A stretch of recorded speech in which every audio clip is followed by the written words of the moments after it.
सही बात यह है जो आला हजरत ने फरमाया है। असल में सैयदों के लिए 10वें तीजे का मसला ये है कि आम आदमी भी 10वें और तीजे के खाने से जहाँ तक हो सके बचे, और जो मेहमान हजरात हैं उनको खिलाने के लिए अगर इंतज़ाम हुआ है तो कोई कबाहत नहीं है। पहले आम बात बता रहा हूँ। मेहमानों के लिए बस्ती में आम तरीके से दावत करके ऐलानिया खाना मैयत का कोई भी ना खिलाया जाए। रहा इमाम का मामला, तो इमाम जो है सर का ताज होता है, और तीजे और 10वें के खाने में अगर इमाम खा ले तो उसके लिए कोई उसमें कराहत नहीं है। उसकी वजह यह है कि इमाम भी मेहमान के तौर पर है आपके, और पेशवा है। हाँ, मैं बता रहा हूँ, पूरी बात बता रहा हूँ। खा ले तो कोई कबाहत नहीं है।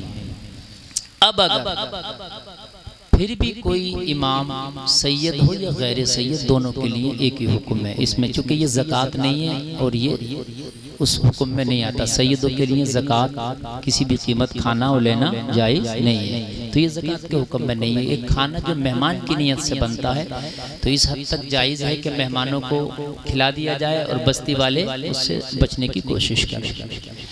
लेकिन अगर कोई इमाम उससे बच रहा है और नहीं खाना चाह रहा है तो उस पर एतराज़ ना बनाया जाए और उसको ज़बरदस्ती उसके लिए माइल ना किया जाए। खुद भी उससे बचें तो बेहतर है, खुद भी अगर बचें तो बेहतर है। और अगर इमाम ने खा लिया तब उसके लिए कोई वो नहीं है कि साहब क्यों खा लिया, चूँकि वो तुम्हारा मेहमान भी है इमाम भी है, आपने इसलिए भी खिला दिया कि भाई मेहमान है इनकी दुआ हो जाएगी और यहाँ है। और अगर इमाम बच रहा है वो इस वजह से कि भाई मेरे बचने की वजह से लोगों में ये शऊर पैदा होगा कि मैयत के खाने से जहाँ तक हो इसको कम करें, तो फिर उस पर कोई एतराज़ ना डाला जाए, कोई एतराज़ ना किया जाए कि साहब आपने खाया क्यों नहीं।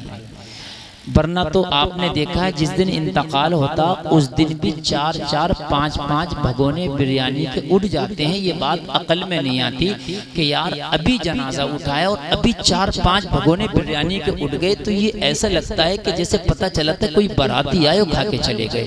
मैयत के खानों को शॉर्ट करो कम से कम, जितना हो सके मैयत के खानों को जितना हो सके शॉर्ट करो कम से कम। हाँ, मेहमानों के लिए अगर किसी ने पकाया इंतजाम किया और मेहमानों ने खा लिया तो वो जायज़ है। समझ रहे हैं आप, ये मसला है। इसके हवाले से जो मैंने आपके सामने बयान किया, अल्लाह इस पर अमल की तौफीक अता फरमाए। ठीक है, ताकि मुझे वापसी अच्छी मिले। मैं पढ़ देता हूँ, मैं जोर से नहीं बोलूंगा, आप बस बढ़ा दीजिए बिना घबराए। अजान पढ़ूंगा, पढ़ूं अजान? अच्छा चलो मैं अजान पढ़ दूंगा।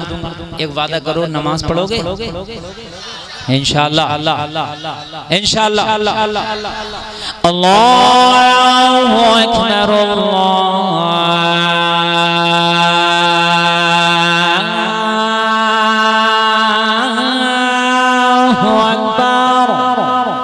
अल्लाहु अकबर,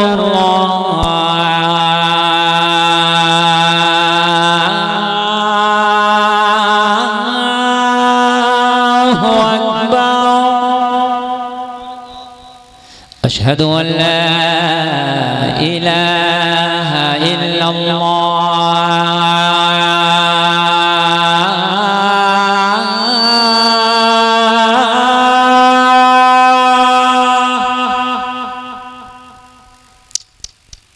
अशहदु अन्ना मुहम्मदर रसूलुल्लाह।